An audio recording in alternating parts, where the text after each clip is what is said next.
Ok. Eh, Hola a todos. Aquí está. Mi nombre es Sergio Guillemantilla. En esta sesión les voy a hablar un poco, les voy a dar una introducción a lo que es serverless con Amazon Web Service. Voy a aclarar tal vez algunas no confusiones, sino eh, muchas veces se lo entiende por una cosa, pero realmente no es serverless.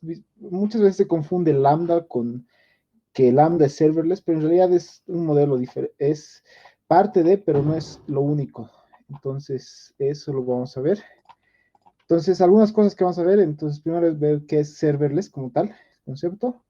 Después vamos a ver qué es Lambda, eh, algunos casos de uso para Lambda, algunos frameworks existentes que tenemos en general para serverless y vamos a terminar con algunas consideraciones sobre seguridad y algunos vectores de ataque. Eh, bueno, eh, Principalmente vamos a comenzar con qué es serverless y vamos a ir a esta gráfica, ¿no? Eh, Esta es una gráfica de lo que es el modelo de responsabilidad compartida que da Amazon, pero en general todos los cloud providers proveen este mismo modelo, que básicamente es esto, ¿no? En vez de Amazon lo voy a poner como cloud provider y básicamente la responsabilidad de cloud provider es básicamente es brindarnos los recursos físicos en los que podamos crear recursos de cómputo como servidores, nos dé la capacidad de tener storage, puede ser en Amazon lo que son el block storage o el object storage, que es S3, por ejemplo, que nos da la infraestructura para poder tener bases de datos y todo lo que es redes, etcétera, o sea, la conectividad dentro de los data centers físicos de Amazon.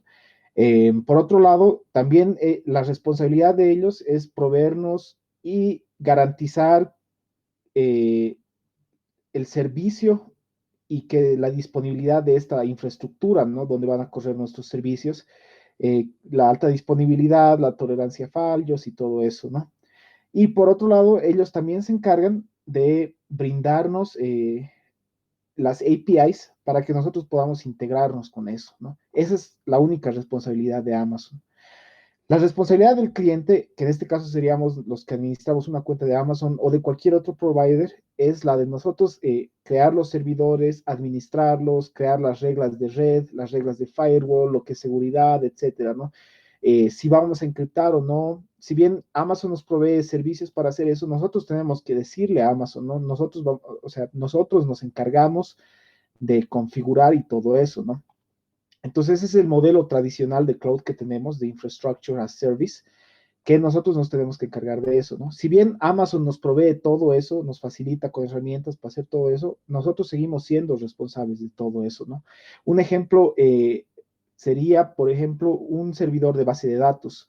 Nosotros, al servidor de base de datos, en el caso de Amazon RDS, le decimos cuánto de storage va a tener, por ejemplo, 100 gigabytes, cuánto de recursos, CPU, memoria RAM, etcétera, va a tener ese servidor. Pero puede llegar a un punto en el que se esté llenando el storage, ¿no? Ya estemos al tope de los 100 gigabytes o constantemente estamos al tope, al 100% de la memoria RAM, ¿no?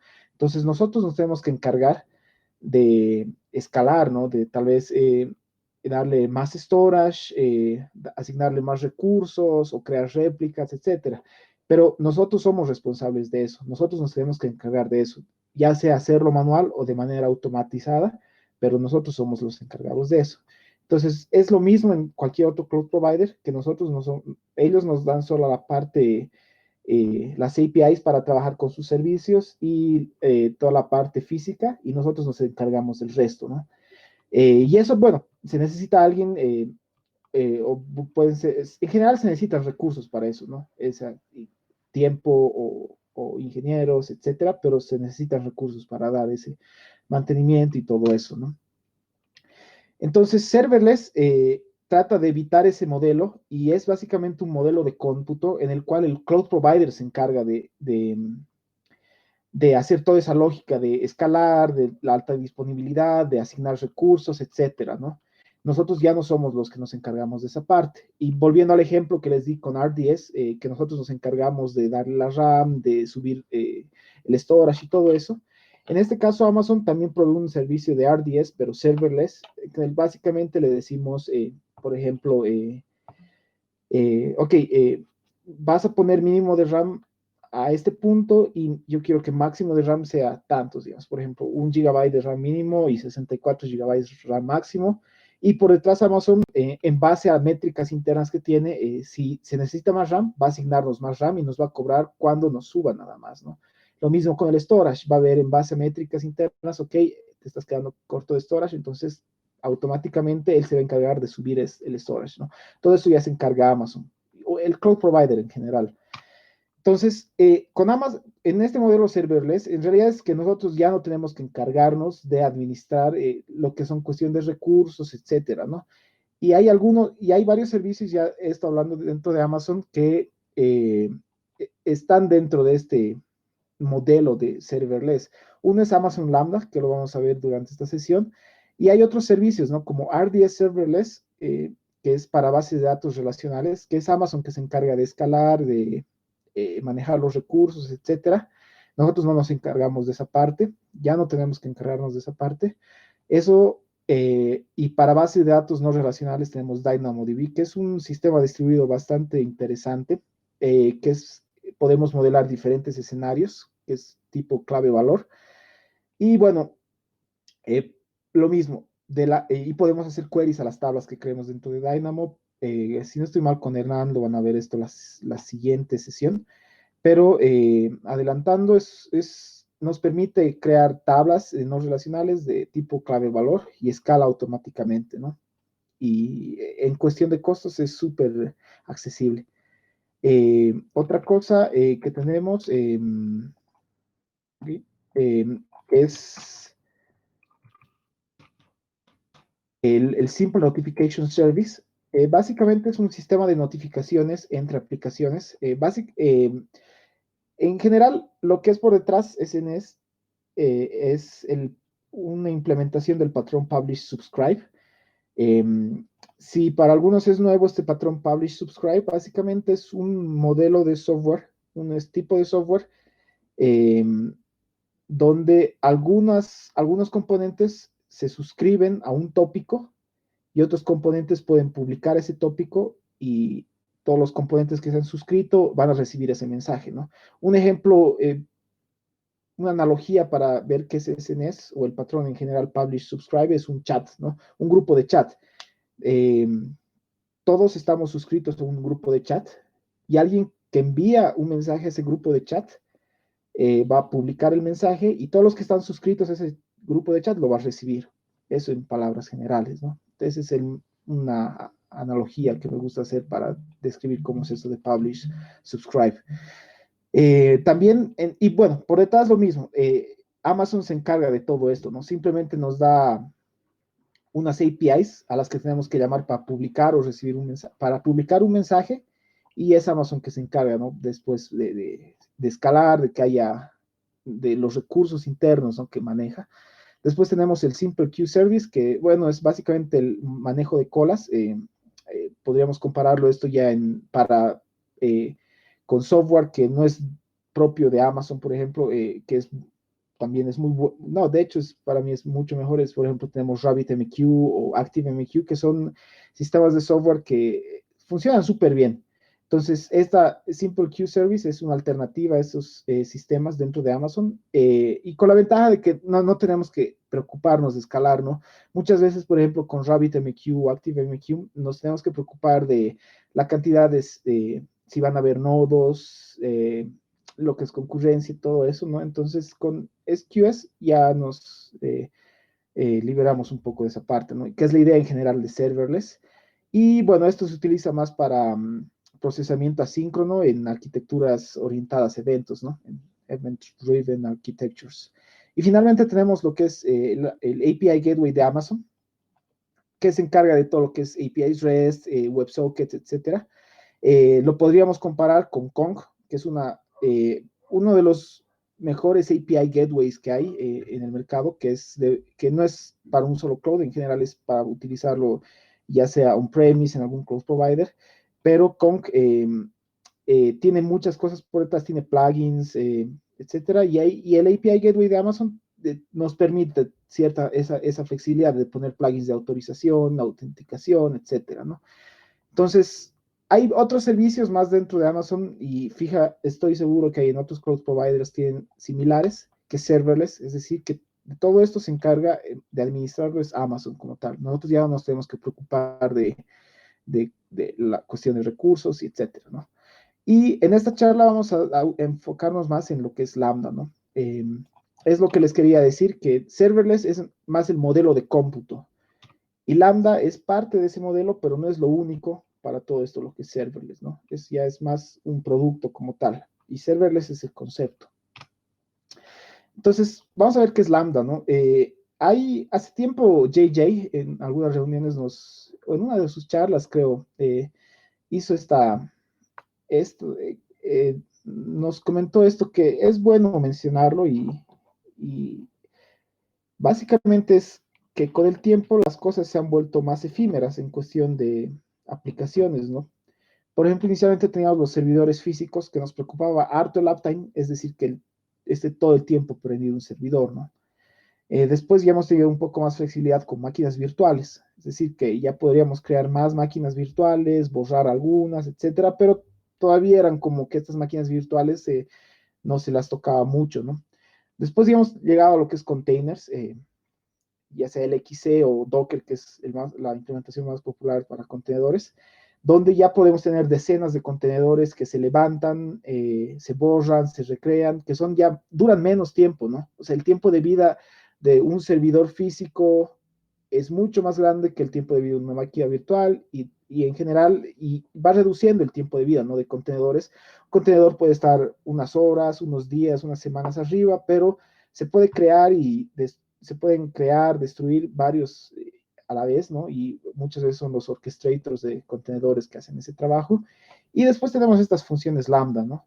Que es pues como pues lo más pequeño que podemos tener, que es súper efímero, porque una función lambda, básicamente el tiempo de vida de una función lambda es de segundos y máximo hasta 15 minutos, ¿no? O sea, una función lambda no va a vivir más de 15 minutos, ¿no?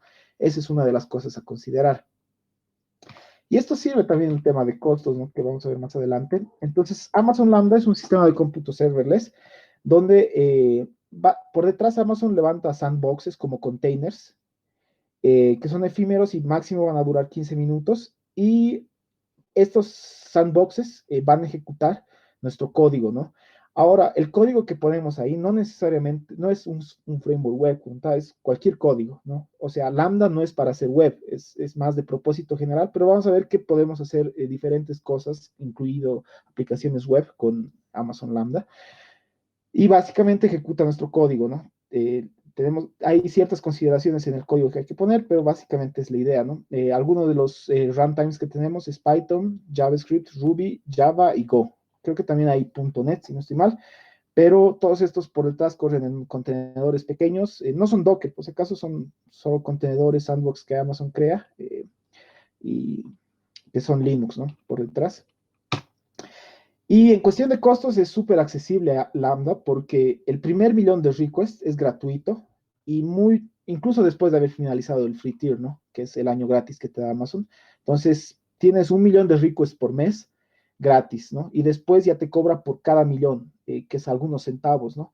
Entonces, en general, muchas veces una aplicación Lambda, si es algo pequeño, te termina saliendo gratis, ¿no?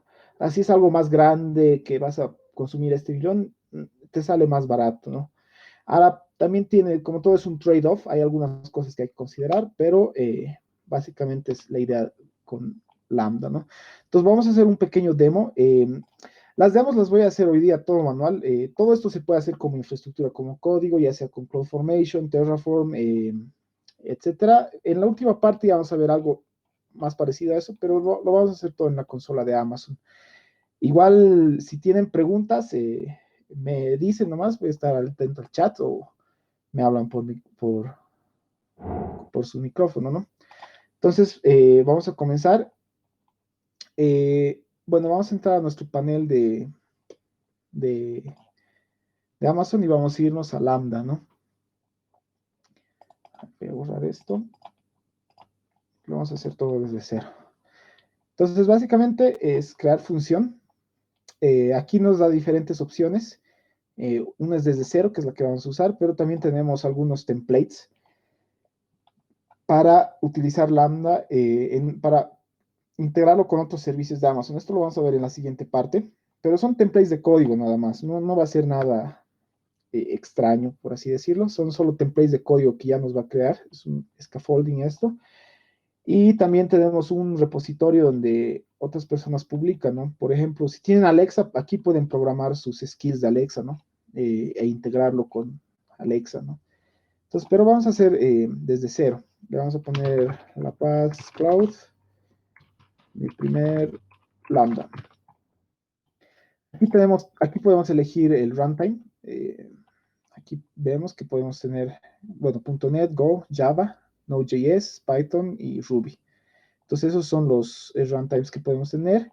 Y también podemos tener runtimes propios que podemos crearlos, ¿no? Si quisiéramos, por ejemplo, ejecutar PHP, por ejemplo, o algún otro lenguaje. Nosotros podemos crear algo similar a un Dockerfile, como que son layers, donde podemos instalar el runtime que queremos, ¿no? Pero estos son los que te ofrece por defecto Amazon, ¿no? Entonces vamos a utilizar Python para este ejemplo. Vamos a hacer algunos ejemplos con Python y otros con JavaScript. Entonces, en cuestión de permisos, le voy a decir, más adelante lo vamos a ver esto, que me lo cree un rol. O sea, por detrás, para todo en Amazon y en general en cualquier cloud provider, hay que asignarle permisos, ¿no? Porque eh, posiblemente esto tenga que llamar a otras APIs de Amazon y nosotros tenemos que darle los permisos. Pero por defecto, ahorita lo va a crear por defecto y vamos a ver qué más hay. Y en configuración avanzada tenemos lo que es configuraciones de red, es decir, por defecto una función lambda se ejecuta en algún lugar que Amazon decide. No es dentro de una red que nosotros creamos. Pero si deseáramos que esto se ejecute dentro de la infraestructura nuestra, podemos hacerlo. Esto usualmente no es necesario a menos que nuestra función lambda tenga que conectarse a algún recurso de red dentro de nuestra red, ya sea una base de datos, ya sea una base de datos que suele ser lo más común, ¿no? Eso puede ser. En este caso no es necesario. Entonces vamos a crear nuestra función lambda y a ver, esperemos. Ok. Entonces, esto es de los layers que les decía. Cuando utilizamos uno de los runtimes por defecto, que en este caso Python, no hay layers, pero si quisiéramos adicionarle cosas nuevas, podemos crear nuestros layers, ¿no? Que es similar al Dockerfile, ¿no? Que tiene sus propios layers. Entonces, es algo similar, ¿no? En una función lambda. Básicamente nos ha creado un archivo .py y, y dentro de este archivo hay una función. Básicamente es esto, el nombre del archivo y el nombre de la función. Esto puede ser cualquier cosa, pero lo más importante es que cuando Amazon ejecute esta función, toda la entrada, todo el input que vamos a tener viene en este objeto que es event. Y tenemos metadata sobre la ejecución en context, ya sea a qué hora se ha ejecutado, cuánto tiempo está durando la ejecución y ese tipo de cosas, ¿no? Entonces, ese es todo el input que vamos a tener. No es una petición HTTP. Lo que vamos a retornar no es tampoco un response HTTP. En este caso podemos poner cualquier cosa, ¿no?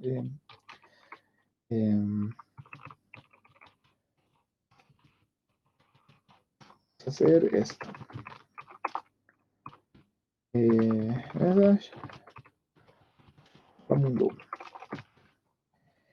Entonces, básicamente, eso es una función lambda, ¿no? Eh, Ahorita vamos a ver más un ejemplo. Este es el editor que nos permite hacer pruebas acá. Personalmente yo no lo recomiendo cuando ya es un entorno más grande, porque, bueno, tenemos continuous integration y todo eso, y hacerle meterlo así en caliente nuestro código en vivo, o sea, para eso digamos, tenemos un continuous integration, ¿no? Eh, Además, cuando ya son funciones más grandes, el editor ya no sirve, ¿no?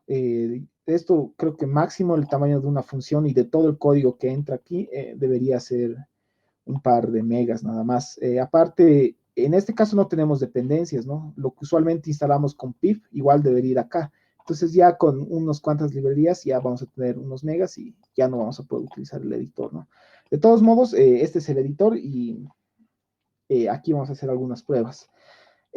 Podemos, de la misma manera que con contenedores Docker, podemos crear variables de entorno que van a ser para configurar, justamente para no tener cosas hardcoded de nuestro código. Podemos crear algo como db username, patito, no sé, environment, development, algo así. Entonces, estas variables de entorno se van a poder leer desde nuestro código, ¿no? Entonces, para hacer eso, podemos poner lo que es desde lambda. Y vamos a ver, imprimir una variable de entorno, ¿no? Por ejemplo, este debe username.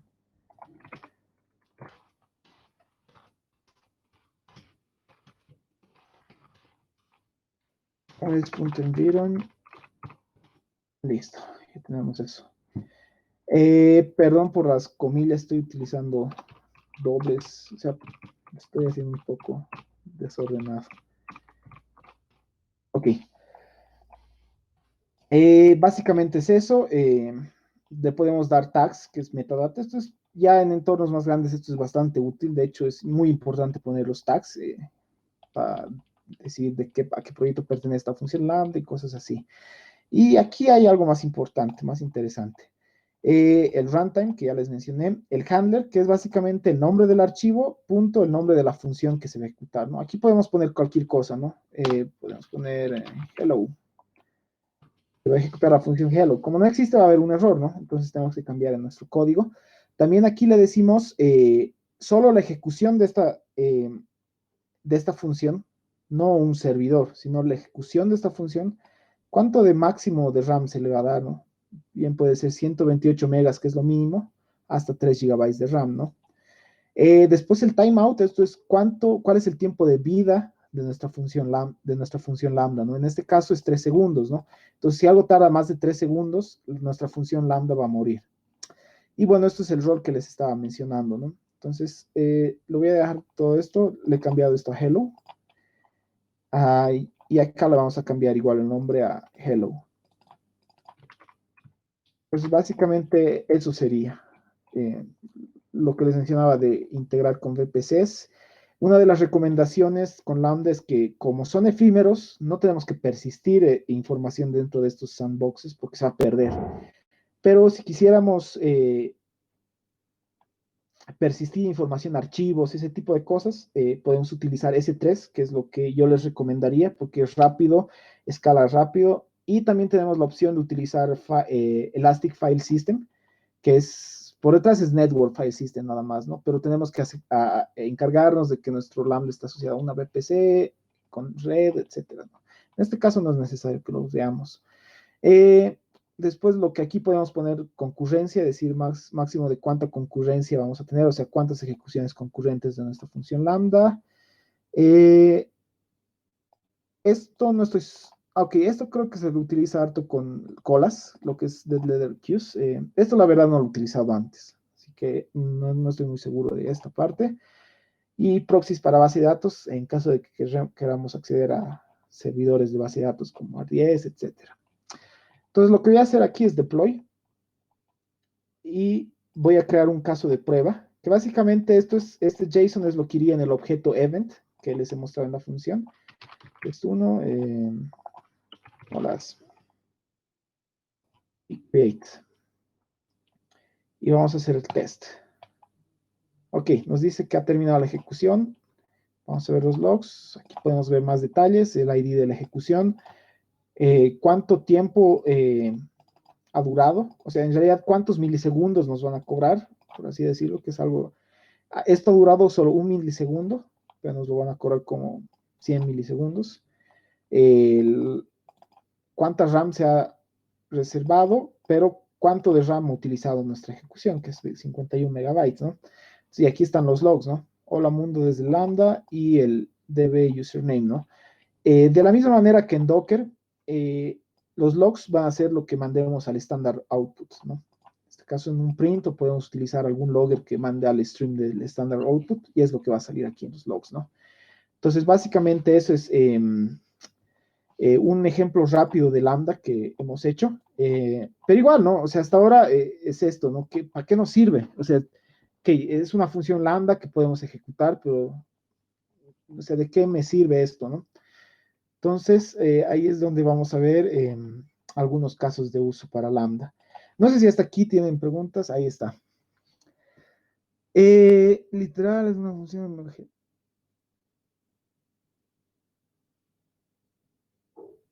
Ok, a ver.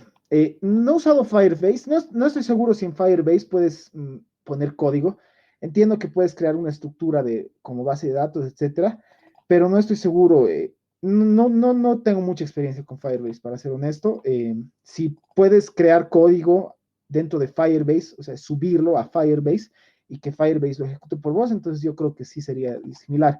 Pero Google creo que tiene algo que es functions. Sí, no se llama Google Cloud Functions, que este es básicamente lo que sería el equivalente a Lambda en Amazon, en Google Cloud.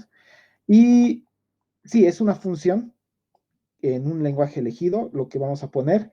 Y las partes de la función es lo que les mostraba, es el nombre de la función que se va a ejecutar, que definimos aquí en lo que es handler.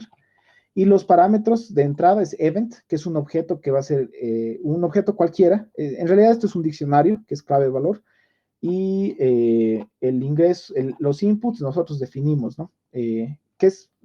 Ya vamos a ver que los inputs pueden variar dependiendo cómo lo utilicemos, y el context es metadata. Y lo que retorna, en realidad, lo que espera en este caso en Python es que se les retorne algo en general. Puede ser un objeto, puede ser una cadena, etcétera. Pero espera que se les retorne algo. En el caso de JavaScript, hay diferentes. También hay en el caso de JavaScript hay un tercer parámetro que es el callback, que cuando llamemos al callback indicamos al lambda que ya ha terminado, o también podemos retornar un promise, ¿no? Va a depender mucho del lenguaje que estés utilizando, ¿no? En Java creo que es diferente, hay que retornar un objeto o algo así, no estoy seguro, pero depende del lenguaje. A ver, continuemos entonces. Bueno, algunos casos de uso para Lambda, ¿no? O sea, ya hemos visto, o sea, súper lindo, podemos ejecutar algunos cuantos scripts, pero ¿para qué nos sirve, no? Y de qué manera podemos integrarlo con cosas que ya tenemos. Entonces, uno de los casos, y si no estoy mal, es el caso de uso original por el cual se ha creado Lambda, es que nos permite integrar de manera programática con todos los servicios de Amazon, ¿no? Y adicionar lógica propia cuando ocurra un evento dentro de la infraestructura. Por ejemplo, imaginemos que alguien ha borrado un servidor, ¿no? Dentro de Amazon eso va a generar un evento. Entonces nosotros podríamos consumir ese evento y adicionar nuestra lógica en algún lenguaje de programación de qué queremos que pase cuando alguien borra un servidor, por ejemplo. Podemos poner lógica para eso.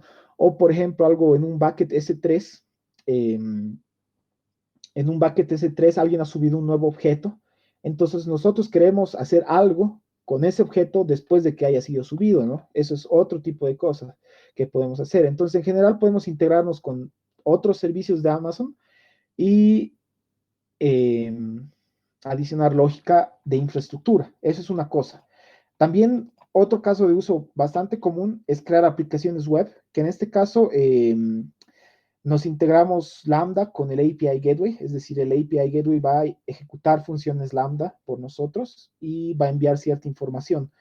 Y en general, Lambda sirve para sistemas orientados, para arquitecturas orientadas a eventos, ¿no? En general, eso es una de las cosas. Y bueno, esto es una nota mental que para no olvidarme. Algo que tenemos que, bueno, como todo lo que les decía es un trade-off. Cuando levantas un servidor, se carga el framework y bueno, después los ricos llegan, ¿no? En el caso de que estuviéramos con una aplicación web. En el caso de Lambda, como son varias funciones, existe un call de start, un tiempo de call start, es decir, un tiempo que toma en levantar la función, ¿no? Entonces, esto puede hacer que las cosas que sean más lentas de algún modo. Y dependiendo también del lenguaje o la tecnología que estemos utilizando, lambda cold starts, digamos, puede tardar. Por ejemplo, la última vez que vi Java era la que tardaba más en levantar. A ver, ¿dónde podemos ver?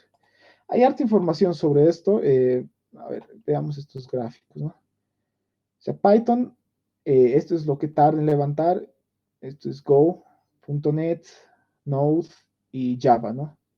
Entonces vemos que en todos estos Python suele ser el Python, Go y Node suelen ser los que son más rápidos en el cold start. Pero lo bueno es esto, ¿no? Cuando hay problemas, siempre surgen soluciones, ¿no? Entonces, en la parte de frameworks vamos a ver un poquito cómo solucionar este problema de los cold starts con algo que se llama una técnica que es el warm-up, que es más o menos tenerlas todo el tiempo corriendo nuestras funciones lambda. Eso incrementa un poco el billing, pero reduce harto, ¿no? El tiempo de respuesta. Y vamos a ver un poco algunas recomendaciones que les vamos a hacer. Entonces vamos a hacer una pequeña demo de esto, de qué cosas podemos hacer con Lambda, ¿no? Ya tratando de integrar con objetos que tenemos, ¿no? Entonces, a ver, esta parte sí no me ha dado mucho tiempo de prepararlo, pero vamos a ver cómo me va. Vamos a crear un bucket S3.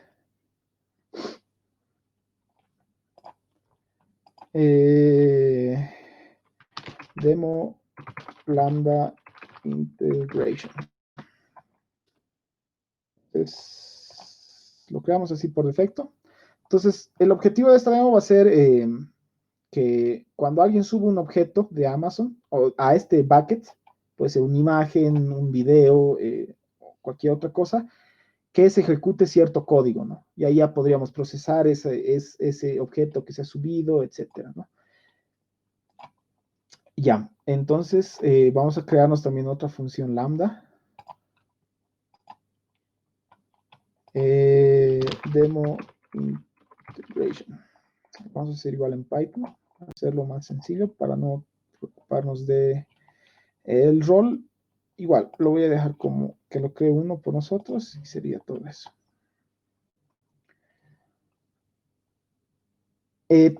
Una cosa que es importante mientras crea es, ahorita todo lo estoy haciendo manual, pero todo esto lo podemos hacer como infraestructura, como código. Eso es bien importante. Simplemente aquí estoy viendo para hacerlo más visual la presentación. Y aquí es donde hacemos la integración, por ejemplo, add trigger, es decir, esta función lambda se va a disparar cuando, a ver, veamos qué hay aquí. Buscamos S3, ok. Algún evento de S3, por ejemplo, queremos que esto se ejecute cuando, para este bucket, y aquí están los tipos de evento, ¿no? Cuando se creen se creen objetos, cuando se borren objetos, por ejemplo, cuando hayamos pedido un objeto en su storage de redundancia reducida, por ejemplo. Entonces tenemos varias cosas, ¿no? Entonces lo voy a poner por el defecto, ¿no? El prefijo es en general si queremos ver que pase algo dentro de un directorio o no. Entonces, en este caso, yo quiero para todo el bucket o un sufijo, es decir, si esto ocurre para cierto tipo de archivos, ¿no? Tal vez por una extensión. Puede ser, tal vez solo queremos procesar archivos que son JPEG o videos, etcétera, ¿no? Y vamos a habilitar este trigger y sería eso. Esto de este warning es básicamente para evitar un loop infinito, ¿no? Imaginemos que nuestro bucket, subimos un objeto al bucket, pero esta función lambda también sube un objeto al mismo bucket, ¿no? Entonces notan que ahí se va a invocar así infinitamente, ¿no? Entonces estamos haciendo, diciendo que no va a pasar eso. Entonces, listo, ya hemos creado la integración. Entonces, en teoría, cuando pase algo en nuestro bucket S3, se debería ejecutar nuestra función lambda, ¿no? Entonces, lo que vamos a hacer simplemente es aquí print event, nada más. Y, bueno, esto que retorne status podemos poner OK, digamos, no hay problema. Y vamos a hacer deploy, en este caso, y vamos a ver qué pasa, ¿no? En este caso no vamos a... Aquí ya no nos conviene test, porque aquí no nos interesa ver nuestra entrada de prueba, ¿no? Aquí no, lo que nos interesa es ver qué nos envía S3. Entonces hagamos una prueba. A ver. Vamos a subir algún objeto. A ver, vamos a subir este archivo.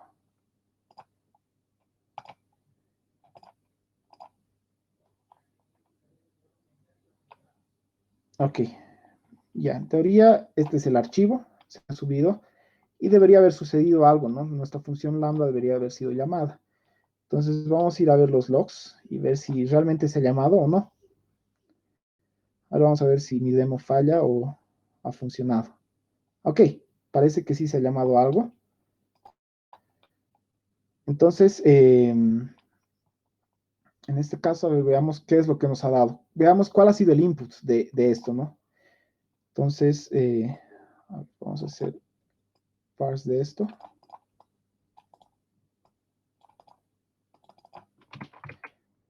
Vamos a hacer esto.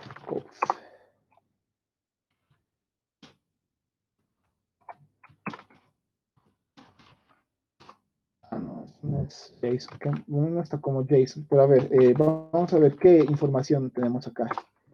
Esto es Python, que es un diccionario, ¿no? Entonces, ¿qué nos ha enviado, no? Nos ha enviado un key que es records, y dentro de esto hay esto, ¿no? La fuente del evento es Amazon S3, entonces ya nos da información, ¿no? A qué hora ha ocurrido, el nombre del evento, ¿no? Entonces, en base al nombre del evento podemos ver qué ha pasado, ¿no? Se ha creado un objeto mediante el método put, user identity, es decir, quién lo ha creado, en este caso, cuenta. Después, ¿qué más información? Combination, aquí está, el objeto que se ha creado, ¿no? Este es el nombre del objeto que hemos creado. Entonces ya nos desinformación. Ahora nosotros, si quisiéramos procesar este objeto, podríamos obtener el objeto, hacer un procesamiento o algo, subirlo a otro bucket o llamar a otro servicio, etcétera, ¿no? Entonces aquí ya es lógica que nosotros podríamos adicionar. Ahora, si quisiéramos hacer eso, aquí tendríamos que utilizar la librería Bot3, que es lo que Hernán les comentó, ¿no? Que nos permite trabajar con Amazon, con las APIs de Amazon. Entonces aquí tranquilamente podríamos hacer, no sé, bot3.client, S3, algo así creo que es. Entonces ya podríamos hacer, no sé, s3.getObject y igual a event. No sé, records. ¿Qué más tenemos acá? Tenemos records 0, que es un array. Entonces podríamos ver, ir al key object y key, ¿no? Entonces aquí ya tendríamos el key, ya podemos obtener nuestro objeto, etcétera, ¿no? Esta parte no lo voy a poner ahora por tiempo, pero algo importante que es en esta parte, y es donde lo que íbamos a que lo deje pendiente, es que tenemos que tener, que esta función lambda tiene que tener los permisos para realizar esta acción, por ejemplo, getObject. Ahora, ¿dónde vemos eso? Es en la parte de Basic Settings. Aquí vemos que tiene un rol, ¿no? Nosotros le hemos dicho que Amazon lo cree por nosotros el rol, pero tenemos que ver este rol de IAM. Básicamente un rol en Amazon es una entidad donde asignamos permisos, pero este rol no lo asociamos a un usuario, sino lo asociamos a un servicio de Amazon, en este caso Lambda. Entonces, esa es la diferencia. Ese es el concepto de rol dentro de Amazon. Muchas veces, bueno, al menos yo cuando estaba aprendiendo, yo pensaba que roles era para asignárselo a usuarios, ¿no? Porque usualmente en los sistemas que trabajamos, un rol es algo que asignamos a un usuario. Pero en el caso de Amazon, principalmente un rol se lo asocia a un servicio de Amazon, ¿no? En este caso puede ser S2, RDS o Lambda, ¿no? Para el ejemplo que estamos teniendo, ¿no? Entonces, acá tenemos qué permisos tiene nuestro rol, ¿no? Con el que se está ejecutando. Entonces, vamos a ver. Los permisos que tiene es crear logs. Entonces, eso ya tiene mucho sentido porque si no tuviera esos permisos, no podríamos ver estos logs, no se podrían crear. Entonces, ¿qué otros permisos tiene? Bueno, aquí dice crear log stream, que es donde vamos a poner los logs, y put log events, que es básicamente publicar cada línea de log que hemos hecho, ¿no? Entonces, esos son los permisos por defecto que tiene.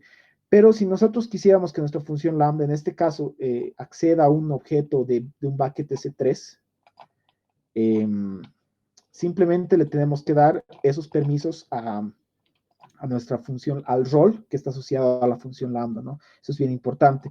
Ahora acá, eso vamos a ver algunas recomendaciones en esta parte, en la parte de seguridad, que es lo último que vamos a ver, pero en general, esta sería una de las demos de cómo integrarnos, ¿no? Lo que hemos hecho es crear un bucket, crear una función lambda que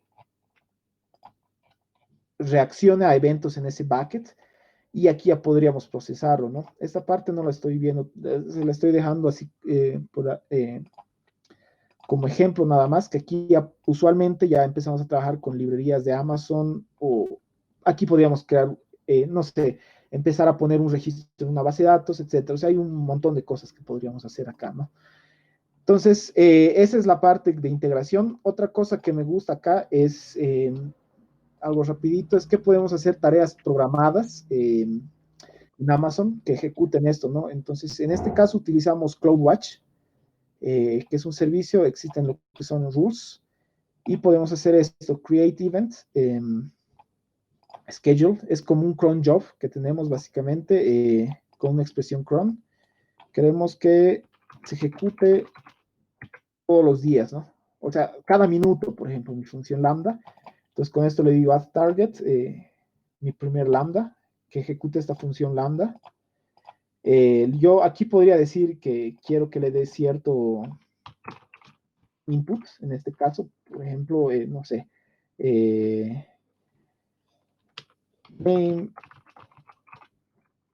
source, por ejemplo, puede ser fuente, de dónde va a venir, desde CloudWatch.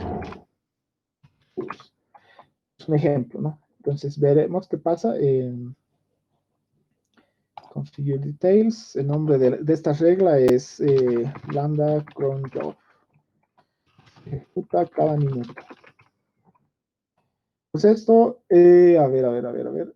Ok, nos dice que mi expresión 1, 2, 3, que mi expresión cron está mal. A ver, veamos qué tal. Ok, aquí dice, va a ejecutar a esta hora, en este momento, ¿no?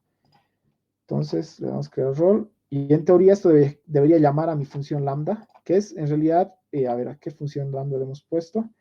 A esta función cada minuto. Entonces vamos a ver eso. Mientras esperamos este minuto, no sé si tienen preguntas. Uy, full.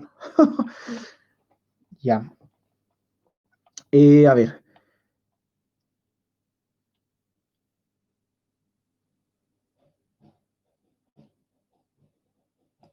Depende, ¿no? La pregunta que dice si pueden ser lo más simples, depende de lo que tengas que hacer, ¿no? Y cuál es el timeout que quieras hacer. Tal vez quieres enviarlo por una cola para que sea procesado asíncronamente, o puedes hacer usualmente lo que harías con una aplicación web como tal, ¿no? Si es a eso lo que estás haciendo. Si quieres hacer consultas a bases de datos, si estás usando Dynamo, simplemente utilizar Boto3, pero si estás utilizando, por ejemplo, MySQL, entonces ahí es lo que les decía, que tienen que configurar la parte de red de VPCs. Eso es una cosa. Puedo incluir todo eso mientras tengan en mente. Ok, es lo de RAM que nos está hablando de la siguiente sesión que vamos a hacer. Esto, bueno, sí, se podrían crear los thumbnails, pero creo que no es una buena práctica. O sea,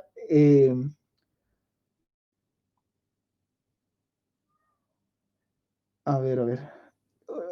De hecho, es un ejemplo bastante interesante, es una tarea bastante interesante esto de los thumbnails que podríamos generar en S3. A ver, la imagen se sube a S3 primero, luego lambda, escuche el evento y genera el thumbnail para evitar el loop infinito que mencionó Sergio. Ok, gracias, hermano. Eh,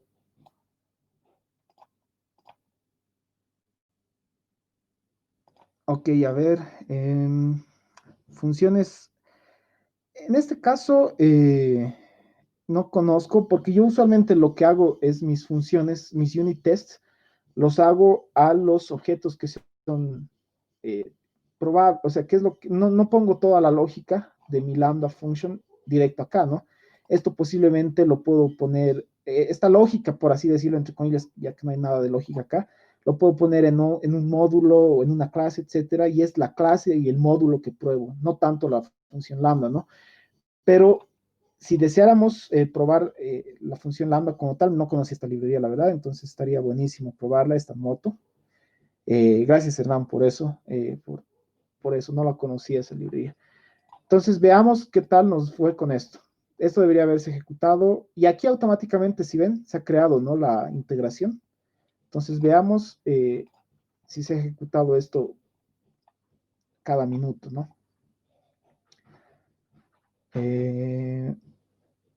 Ok, han habido, creo que hay más. A ver, voy a cerrar esto. Esta es la más actual, basado en la hora, creo. A ver, veamos si ha habido algo interesante. Ok, sí, entonces, hola mundo, hola mundo. Entonces he ejecutado 3 veces hasta ahora esta función lambda, ¿no? En nuestro rule de CloudWatch. Entonces lo que voy a hacer de momento es borrarla para no consumir mis ejecuciones. Pero básicamente es eso, ¿no? Son varias cosas que podemos hacer. Y lo mismo si vemos aquí en crear regla.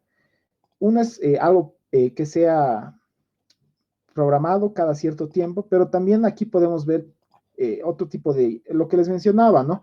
Integrarnos con ciertas cosas. Por ejemplo, yo quiero saber cuándo, a ver, quiero ver un evento de algún servicio, a ver qué hay acá.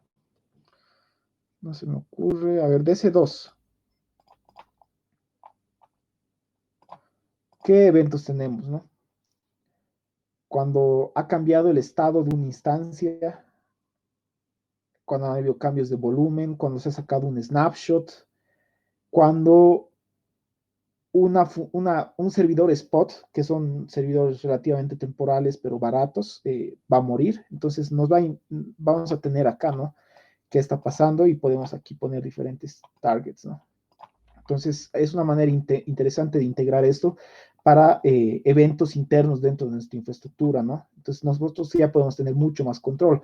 Ahora también Amazon, Lambda tiene esto, las métricas, ¿no? De cuánto ha durado, cuántos errores han habido, y bueno, ejecuciones concurrentes, que son las más utilizadas, ¿no? Básicamente sería esa la parte de algunos casos de uso que tenemos para Lambda. Todo lo de la parte de ver con aplicaciones web lo vamos a ver al final. Bueno, ahora en realidad. Ya, una cosa importante acá es que hay frameworks existentes, pero tenemos que tener un poquito de contexto en esa parte. En el contexto de serverless, un framework, con framework nos vamos a referir al conjunto de herramientas que nos va a permitir y ayudar y hacer las cosas más fácil para desplegar funciones Lambda y otros recursos. En este caso no estamos haciendo referencia como tal a un framework web, salvo una excepción que les voy a mostrar. Pero no estamos hablando de cosas como Django, Express, Nest.js y esto. Simplemente nos estamos hacemos énfasis en que no es el framework web, sino son las herramientas que nos van a permitir el despliegue, ¿no? Porque al final, con alguno de estos frameworks que les voy a mostrar, de hecho, igual sigue mostrando, va a ser algo similar, una cosa sencilla como esta, pero vamos a ver, les voy a dar algunas recomendaciones que ya no siempre puede ser eso y podemos utilizar frameworks ya existentes y desarrollar de la misma manera, pero ya con estos frameworks, pero se van a ejecutar en un entorno serverless. Entonces, algunos de los frameworks que hay, que son las herramientas que nos permiten el deployment, uno es Serverless Framework.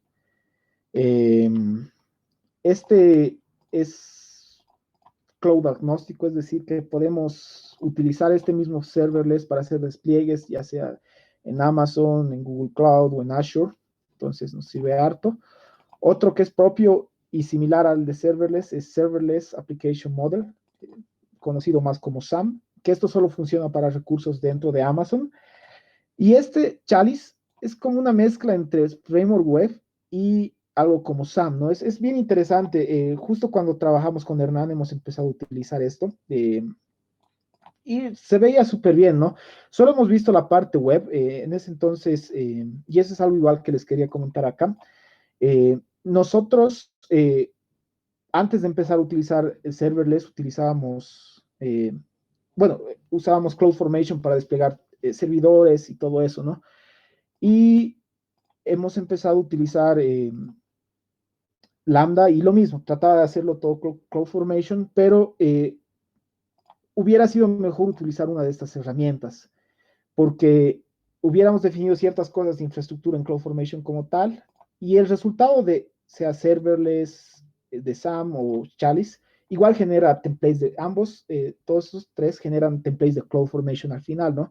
Entonces nos hubiera, y recuerdo que tenía yo algunos problemas justamente con hacerlo todo con CloudFormation, pero al final estas herramientas te ayudan muchísimo, ¿no? Entonces, como se dice, la herramienta adecuada para el problema, ¿no? Entonces, en este caso, yo les recomendaría que utilicen, o sea, si bien todo esto lo que hemos hecho lo podemos definir como infraestructura, como código, como tal, directo en CloudFormation o en Terraform, estas herramientas realmente sirven harto, ¿no? Yo les recomendaría que las utilicen. Como todo igual, es un trade-off. No, no sean fanáticos de la herramienta y traten de hacerlo todo en la herramienta. Vean eh, si esta herramienta para cierta cosa, ok, es bueno para la herramienta, sí, ok, lo uso, pero es mejor si lo hago esto tal vez en Terraform, sí o no. Entonces, dependiendo del caso, ¿no? Es analizarlo, hacer algunos experimentos y ver. La idea es experimentar también, eso es muy importante, ¿no? Pero de todos modos, estas herramientas son súper poderosas y ayudan un montón. Entonces, vamos a hacer un demo. Ahora voy a utilizar, en este caso, serverless, por lo que es agnóstico al cloud provider.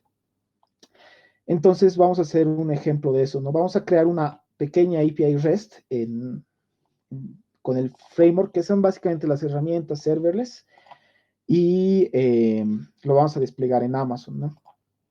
No sé si tienen alguna pregunta hasta acá. A ver.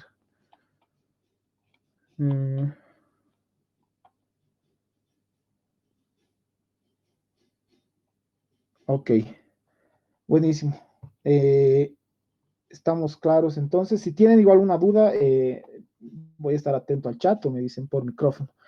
Entonces, creo que ya estamos. Esta era una de las últimas partes que vamos a hacer, eh, que son la parte de utilizar uno de estos frameworks, que es serverless. Ya. Entonces, lo que tengo acá lo he creado con esto, o sea, con serverless. Vamos a hacer un ejemplo por más adelante de crear algo desde cero. Pero la estructura de serverless es la siguiente. O sea, en este caso estoy usando una aplicación JavaScript. Lo bueno de serverless es que podemos utilizar para cualquiera de los entornos, de los runtimes. En este caso voy a usar Node.js, pero aquí también podría tener código Python, código Go, etcétera, ¿no? Es lo bueno. Solamente que la herramienta esté hecha en JavaScript. Ese es, digamos, por lo cual tendríamos que igual, de todos modos, vamos a tener siempre un package JSON. Ahora, el archivo serverless.yaml es donde definimos todo, ¿no? En este caso estamos poniendo el nombre de nuestra función lambda, o bueno, de nuestra aplicación serverless. En este caso estamos diciendo que el provider que vamos a usar es Amazon, el runtime que vamos a usar es Node.js, el stage, esto puede ser algo parametrizable, yo lo he puesto aquí hardcoded dev, pero podríamos poner production, UAT, staging, etcétera, ¿no? Algo que tiene las funciones lambda, que me olvidé mencionar, es que podemos crear diferentes versiones de la función, ¿no? Y darle alias, crearle un alias, ¿no? Entonces, podemos versionar nuestras funciones lambda como revisions de lo que hemos hecho, ¿no? En este caso, no estoy habilitando esto. Deployment bucket básicamente es, después de hacer el build de la aplicación se genera un artifact, entonces yo le estoy diciendo que lo suba a un bucket S3 que yo he creado antes. Entonces, se va a subir a este bucket S3, ¿no? Lo que yo cree, ¿no? Los artifacts que cree. Después el timeout es lo que les decía, cuántos segundos máximo va a ser el tiempo de vida de la función lambda, la memoria reservada para esta función lambda, en qué región se va a ejecutar, y aquí podemos poner, no sé, variables de entorno, ¿no? En este caso está todo hardcoded. vamos a ver en esta siguiente parte que no todo es hardcoded. Algo interesante del framework serverless es que tiene plugins. Es decir, por ejemplo, esto me va a ayudar a trabajar con otros recursos de Amazon para que yo no tenga que crear casi todo desde cero, ¿no? Entonces, por ejemplo, aquí hay un plugin que se llama Serverless Domain Manager que me va a permitir crear el API Gateway, por ejemplo. Entonces, vamos antes a API Gateway.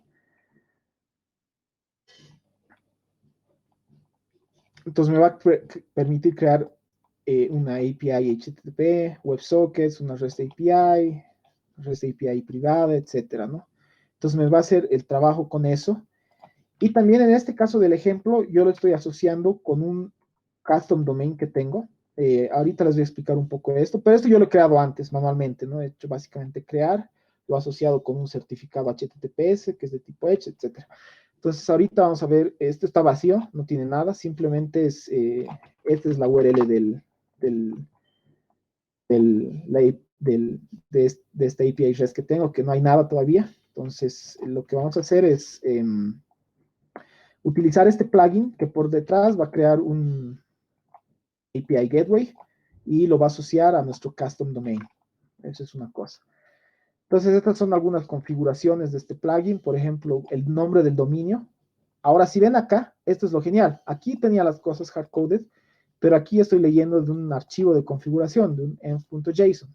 Entonces, por ejemplo, aquí tengo ya el domain name, el certificate name. Entonces, eso ya nos permite hacerlo esto parametrizable, ¿no? Ya no podemos, ya para no tener las cosas hardcoded, ¿no? Es una de las cosas que nos brinda serverless, el framework serverless como tal. Entonces aquí básicamente estamos leyendo del archivo env.json, domain name y certificate name. Entonces, que es básicamente esto, ¿no? El certificate name se llama AWS Donkey Sharp XYZ y el domain name es SLS, que es un short de serverless, .amazon Donkey Sharp XYZ.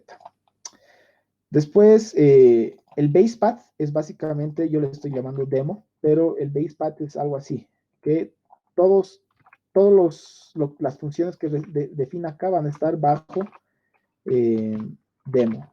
Puede ser aquí cualquier cosa. Luego de eso tenemos, bueno, esto va a crear un route, va a crear una entrada DNS. En este caso yo tengo un DNS configurado, entonces me lo va a crear una entrada DNS, ¿no?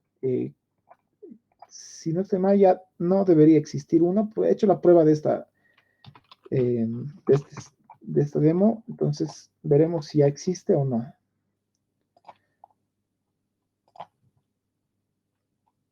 Ok, ya existe, pero no nos interesa. Vamos a borrarlos.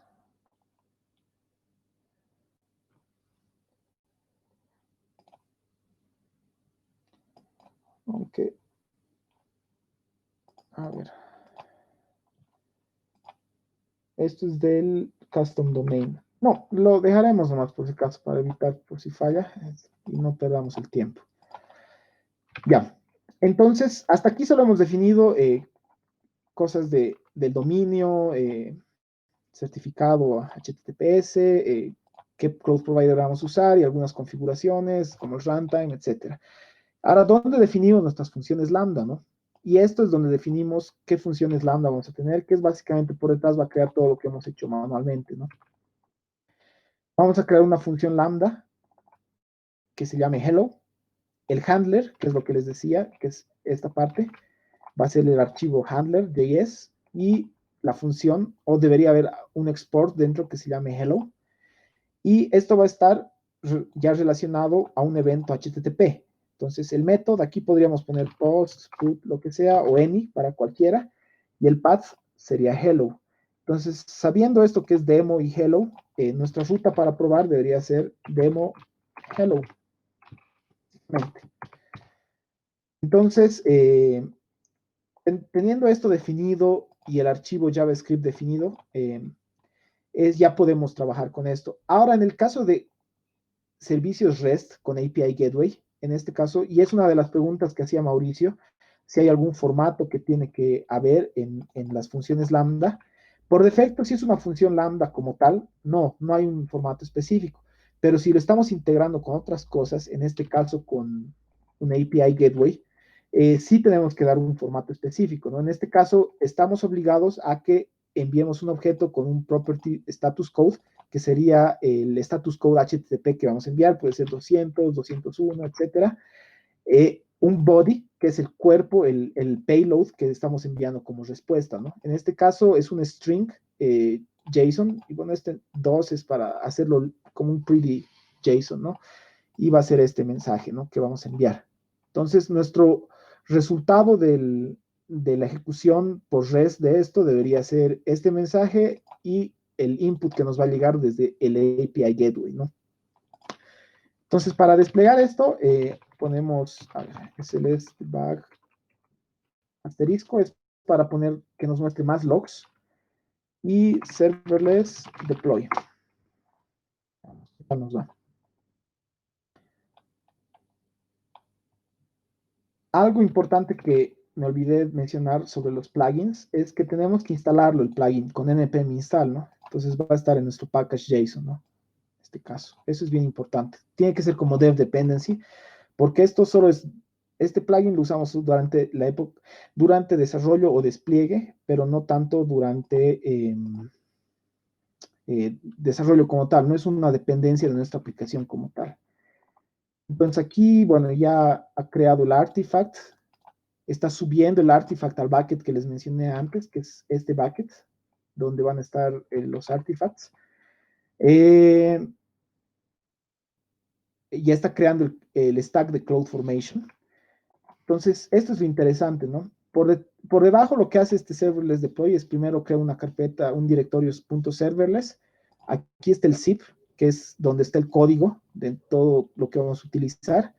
Y aquí genera este archivo CloudFormation, ¿no? Y esto es todo lo que va, los recursos que va a crear. CloudFormation, por si les es nuevo el término, es la forma de definir infraestructura como código, ya sea en YAML o en JSON.